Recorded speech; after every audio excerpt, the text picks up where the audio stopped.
Hi, this is Charlie from Path of the Bee. In this video, I'm going to show you how to install plastic foundation in bee frames. Okay, so Plasticell foundation has a wax coating on it, so you should have it at room temperature when you're working with it. If you'll notice, in your sheet, it has these this corner perforated, punched and ready to break off. If you so desire, you can break those off or cut them off with a snip. They're designed to provide communication holes for the bees. I don't mess with them. The big trick here is that there's a groove. You have to use a grooved frame for Plasticell foundation.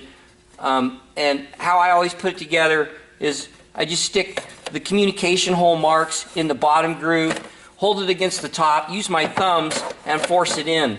I have to, kind of poke it a little bit at a time to make sure that we get everything together. And when it finally pops, it pops. I wiggle it back and forth to make sure that it's straight up and down. That's how it's done.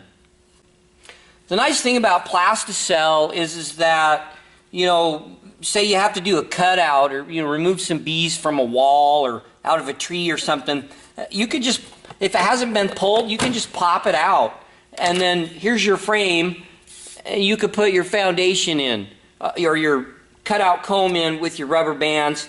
There you go.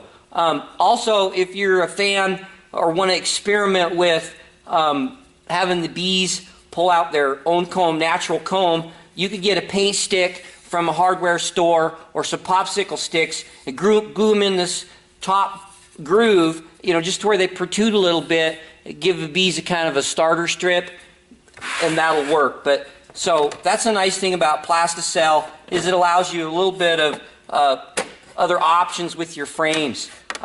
It's generally fairly easy to put in, and like I said, try to make sure that you do it when the temperature is warm, room temperature, so you don't peel the wax off of the foundation. Okay, that's it for this video. If you have any questions or comments, please leave them below. Thanks for watching, and I hope you enjoyed.